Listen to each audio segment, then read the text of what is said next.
Hello everyone, आप सभी का स्वागत है हमारे यूट्यूब चैनल पहला बोर्ड में। और जब आप ये वीडियो देख रहे हो तो आपके टर्म वन फाइनली फिनिश हो चुके हैं। तो कमेंट करके ज़रूर बताना कि टर्म वन कैसा रहा आपका, अच्छा गया या बेकार गया। और अगर बेकार गया है तो निराश होने की बिल्कुल ज़रूरत नहीं है, क्योंकि मैच की आखिरी गेंद में भी हम लोग छक्का मार के मैच जीत सकते हैं। तो उसी तरीके से हमारे पास पूरा टर्म टू बचा हुआ है, जहाँ पे हमें तैयारी करनी है और साथ के साथ रिवीजन भी करना है, जिससे टर्म टू में हम लोग काफ़ी अच्छा स्कोर कर सकें। तो टर्म टू की तैयारी काफ़ी अच्छी पॉजिटिव वाइब्स के साथ शुरू करनी है, और इसी वीडियो की स्टार्टिंग से हम लोग वो सब कुछ कर रहे होंगे। और इसमें मैं डिस्कस करने वाला हूँ मैथ्स का रिड्यूस्ड सिलेबस। तो मेरे साथ अपनी मैथ्स की एनसीईआरटी में मार्क कर लो वो सारे क्वेश्चंस जो हमें according to reduced syllabus cover करने हैं। और टर्म टू के लिए मुश्किल से हमारे पास कुल मिला के 90 दिनों के आसपास का समय रहेगा, जहाँ पे हमें कोर्स भी फिनिश करना है और साथ के साथ रिवीजन भी लगाना है। तो इस वजह से हमारे लिए काफ़ी इंपॉर्टेंट हो जाता है कि टर्म टू को हम लोग strictly according to reduced syllabus ही निपटाएं। थोड़े से भी फालतू क्वेश्चंस हमें नहीं लेने हैं जो हमारे कोर्स में नहीं आ रहे हैं इस बार, ताकि हम लोग अपना टाइम बचा सकें और उसको इन्वेस्ट कर सकें अपने रिवीजन में। तो इसी के साथ वीडियो शुरू करते हैं, और अपनी एनसीईआरटी की नोटबुक और पेंसिल वगैरह निकाल लो। तो टर्म टू का जो सबसे पहला चैप्टर है, यानी चैप्टर नंबर 4 क्वाड्रेटिक इक्वेशन, इसमें हम लोग देख रहे होंगे क्या हमें करना है क्या नहीं। और एक बात बता दूं, चैप्टर नंबर 4 और चैप्टर नंबर 5, इसके बाद बताऊंगा अगला वाला अरिथमेटिक प्रोग्रेशन। ये दोनों ही आपके 10 मार्क्स कैरी करने वाले हैं, तो काफ़ी अच्छा वेटेज है और दोनों ही चैप्टर काफ़ी आसान भी है। अब देखो यहाँ पे आपको क्वाड्रेटिक इक्वेशन वाला जो चैप्टर है, इससे रिलेटेड आपको एक पिक नज़र आ रही होगी, और यहाँ पे हमारे पास मेंशन है कि क्या क्या सिलेबस इंक्लूडेड है। तो आखिरी वाली जो लाइन है जहाँ पे हमसे बोला गया है कि क्वाड्रेटिक इक्वेशन में जब हम रिड्यूस कर रहे हैं वो वाली चीज़ें हमारी एक्सक्लूडेड है सिलेबस से, तो वो सब कुछ हमें नहीं करना, और उसी चीज़ को ध्यान में रखते हुए हम टिक करेंगे सारे क्वेश्चन।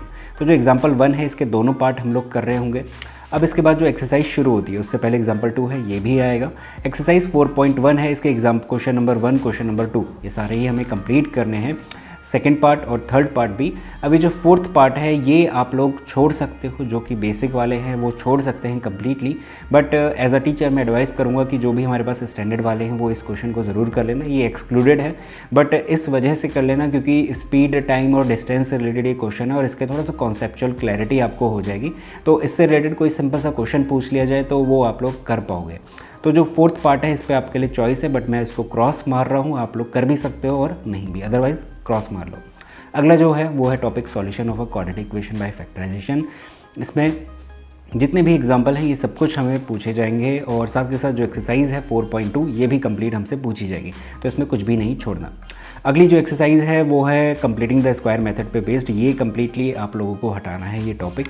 इससे रिलेटेड जितने भी एग्जाम्पल है वो सब हम नहीं कर रहे होंगे। तो 7 हटा दो, एग्जाम्पल 8 हटा दो, एग्जाम्पल 9 हटा दो, और साथ के साथ आगे के एग्जाम्पल हमें करने हैं, ठीक है। इसके बाद क्वाड्रेटिक फार्मूला शुरू होता है इस वजह से। तो एग्जाम्पल नंबर 10 ये हमें करना है, एग्जाम्पल 11, एग्जाम्पल 12 ये भी हमें करेगा, एग्जाम्पल 13 ये भी हमें करना है। और इसके बाद जो एग्जाम्पल 14 है ये हम लोग नहीं करेंगे, क्योंकि ये जो आखिरी वाली बात है, again problem on equation reducible to quadratic equation, वो एक्सक्लूडेड है, तो ये उसी की कैटेगरी का है, तो ये हम लोग नहीं कर रहे होंगे। इसके बाद एग्जाम्पल 15 ये भी आप लोग हटा दो। एक्सरसाइज 4.3 शुरू करते हैं। क्वेश्चन नंबर 1 जो है कंप्लीट चारों के चारों पार्ट हमें नहीं करने, क्योंकि method of completing the square कहता है, ये हट चुका है। तो जो क्वेश्चन नंबर 2 है ये हमें करना है, क्योंकि यहाँ पे हमें क्वाड्रेटिक फार्मूला से करना है, तो ये हम लोग कर रहे होंगे। इसके साथ ही सबसे पहले जो क्रॉस हैं उन पर मार्क कर लो, 3, 4, 7, 9 और 11 ये सब कुछ हमें नहीं करना। इसके बाद जो 5th है, 6th है, ये करना है। और इसके बाद जो अगेन 8 और 10 है, ये उस तरीके की क्वेश्चन है जहाँ पे स्पीड, टाइम और डिस्टेंस से रिलेटेड है। अगेन ये कम्प्लीटली आप पे डिपेंड करता है, आपके लिए चॉइस है कि ये क्वेश्चन आप कर भी सकते हो, अदरवाइज नहीं भी करोगे तो चलेगा, क्योंकि ये एक्सक्लूडेड है क्वेश्चन नंबर 8 और क्वेश्चन नंबर 10, तो इसको टिक लगा लेना। इसके बाद नेक्स्ट जो टॉपिक है वो है नेचर ऑफ रूट का। तो इसके सारे कॉन्सेप्ट और जितने भी एग्जाम्पल है ये सब कुछ हमें करना है। एग्जाम्पल 18 ये भी करना है, और जो एक्सरसाइज है 4.4 ये भी हम लोग कंप्लीट कर रहे होंगे। तो इसी के साथ ये क्वाड्रेटिक इक्वेशन में जितना भी कुछ है वो सब कुछ मैंने टिक करवा दिया है, क्रॉस करवा दिया है, आप लोग भी इसी तरीके से कर लेना। अगला जो एक चैप्टर है वो देखते हैं, और जस्ट इसके बाद अरिथमेटिक प्रोग्रेशन है चैप्टर नंबर 5। इसमें हम लोग टिक करते हैं, आपके सामने सिलेबस नज़र आ रहा होगा, तो इसी सिलेबस के अकॉर्डिंग हम लोग इसमें काट पीट करेंगे जो भी हमारा एक्सक्लूडेड है। तो इसके साथ जो एग्जाम्पल 1 है, ये 2 है, ये सब कुछ हमें करना है। एक्सरसाइज 4.1 कंप्लीट हम लोग कर रहे होंगे, कुछ भी नहीं छोड़ना। और जो सेकंड कॉन्सेप्ट है यानी सेकंड एक्सरसाइज है, इसमें जितना भी कॉन्सेप्ट है, जितने भी एग्जाम्पल है, सब कुछ हमें करना है। 6, 7, 8, 9, 10 कुछ भी नहीं छोड़ना। और एक्सरसाइज 5.2 ये भी हमें कंप्लीट करनी है, कुछ भी नहीं छोड़ना, सब कुछ करना है। अब इसके बाद जो शुरू होता है ये वाला, इसमें कुछ चीज़ें हैं जो हमें छोड़नी है। तो sum of first n terms of an AP इसका जो कॉन्सेप्ट है वो हम कंप्लीट कर रहे होंगे। साथ ही इसमें कुछ एग्जांपल हैं, जैसे 11 है, 12 है, ये करना है, 13 वाला एग्जांपल करना है, 14 करना है, 15 करना है, बट 16 हमें नहीं करना, क्योंकि साफ मेंशन है सिलेबस में कि जो एप्लीकेशन बेस्ड है question sum of n terms वाले वो हमें नहीं करने, तो हम नहीं करेंगे। एक्सरसाइज 5.3 में क्वेश्चन नंबर 1 से लेकर क्वेश्चन नंबर 14 ये जितने भी आपको बीच में नज़र आ रहे हैं ये सब कुछ हमें करना है, और 14 के बाद जितने भी क्वेश्चन है ये सब कुछ आपको नहीं करने हैं, क्योंकि ये एप्लीकेशन बेस्ड है, तो इन सब में आप लोग क्रॉस लगा दो। आखिरी जो है ऑप्शनल वाला, इसको कुछ बच्चे करते हैं तो आप लोग कर सकते हो, और इसमें सिर्फ एग्जाम्पल क्वेश्चन नंबर 1 और क्वेश्चन नंबर 2 है, ये आपको करना है। तो इसी के साथ जो भी हमारे पास अरिथमेटिक प्रोग्रेशन और क्वाड्रेटिक इक्वेशन में था वो सब कुछ मैंने आपको टिक करवा दिया, इसे मार्क कर लेना। इसके बाद नेक्स्ट चैप्टर देखते हैं। तो अगली यूनिट देखते हैं जो कि हमारी ज्योमेट्री की, और ये 9 मार्क्स की आने वाली है, तो ये भी काफ़ी अच्छा वेटेज रख रही है, जहाँ पे चैप्टर नंबर 10 है सर्कल, और चैप्टर नंबर 11 जो कि अभी बताऊँगा कंस्ट्रक्शन, इन दोनों में से हमसे पूछे जाने वाला है। तो सर्कल वाले चैप्टर में कुछ भी नहीं हटा, कुल मिला के 2 थ्योरम है इसमें जो हमें करनी है, और हर एक थ्योरम पे बेस्ड एक एक्सरसाइज है। तो जैसे थ्योरम 10.1 है ये इंक्लूडेड है, तो इससे रिलेटेड ये एक्सरसाइज है, ये कंप्लीट आ रही है, ये थ्योरम का यहाँ पे प्रूफ गिवन है, ये भी देखना है। उसके साथ ही दूसरा वाला है number of tangent from a point on a circle, ये सारे जितने भी पॉइंट है ये सब कुछ हमें ध्यान में रखने हैं, ये कॉन्सेप्ट है। इसके बाद इसमें थ्योरम है 10.2, ये भी हमें करनी है, और इससे रिलेटेड जो भी एग्जाम्पल है, एग्जाम्पल 1, 2, 3 कुछ भी नहीं छोड़ना, सब कुछ हमें कवर करना है। 10.2 एक्सरसाइज इसी थ्योरम पे बेस्ड है, और ये थ्योरम इंक्लूडेड है, तो ये कंप्लीट एक्सरसाइज भी इंक्लूडेड रहेगी। तो ये सारे ही क्वेश्चंस हमें बनाने हैं, ठीक है। तो इतना हमें करना है सर्कल के चैप्टर में। तो अगला जो चैप्टर है वो है हमारे पास कंस्ट्रक्शन का 11th चैप्टर, और इसमें हमारे पास जो पहला कॉन्सेप्ट है division of a line segment पे बेस्ड कंस्ट्रक्शन है 11.1। कुल मिला के 3 कंस्ट्रक्शंस हैं जो पढ़े जाते हैं, बट हमें दूसरा वाला जो कंस्ट्रक्शन है ये हटा देना है, 11.2 वाला, इसे कम्प्लीटली हटा देना। 11.1 ये इंक्लूडेड है, इसके बारे में यहाँ पे गिवन है, आपको टीचर्स वगैरह बताएंगे। और इसके बाद जो एग्जांपल 1 है ये नहीं करना, 2 नहीं करना, और कोई एग्जांपल नहीं है, ये दोनों नहीं करने। एक्सरसाइज जो 11.1 है इसमें सिर्फ और सिर्फ एक ही क्वेश्चन है जो इस कंस्ट्रक्शन पे बेस्ड है, तो हमें सिर्फ और सिर्फ यही करना है, बाकी सारे क्वेश्चंस हटा दो क्योंकि ये दूसरे वाले कंस्ट्रक्शन पे बेस्ड है। और रही बात प्रैक्टिस की, तो आप लोग एक्स्ट्रा बुक गाइड वगैरह ले सकते हो, जहाँ पे इस टॉपिक से रिलेटेड ये जो कंस्ट्रक्शन है इससे रिलेटेड आप लोग क्वेश्चन बना सकते हो, क्योंकि प्रैक्टिस के लिए क्वेश्चन है नहीं इसमें। अगली जो टॉपिक है हमारा वो है 11.3 वाला, ये आखिरी है इसमें, और इससे रिलेटेड आ रहा है, तो कंप्लीट एक्सरसाइज आ रही होगी। Construction of a tangent to a circle, जिसमें ये वाला कंस्ट्रक्शन हमें पढ़ना है, इसके बारे में यहाँ पे मेंशन है। उसके बाद 11.2 के जितने भी क्वेश्चंस हैं इसमें 7 क्वेश्चंस हैं कुल मिला के, तो ये सब कुछ हमें कवर करना है। तो ये अकॉर्डिंग टू सिलेबस है हमारा कंप्लीट, तो इतना सब कुछ आपको पढ़ना है 9 मार्क्स के लिए, तो इतना नोट डाउन कर लेना। इसके बाद मैं आपको अगले चैप्टर बताता हूँ। तो हमारे पास अगली यूनिट है जो कि है ट्रिग्नोमेट्री, 7 मार्क्स का इस चैप्टर से पूछा जाने वाला है, और इसमें जो चैप्टर है वो है सम एप्लीकेशन ऑफ ट्रिग्नोमेट्री, जो कि चैप्टर नंबर 9 है। इसमें कॉन्सेप्ट हाइट एंड डिस्टेंस से रिलेटेड है, angle of depression, angle of elevation से रिलेटेड कॉन्सेप्ट है, ये सब कुछ कवर करना है।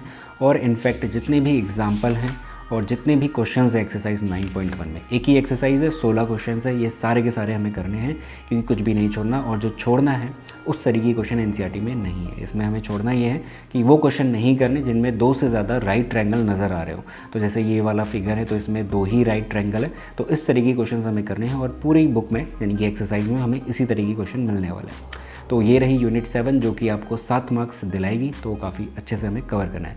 इसके बाद हम लोग नेक्स्ट यूनिट देखते हैं।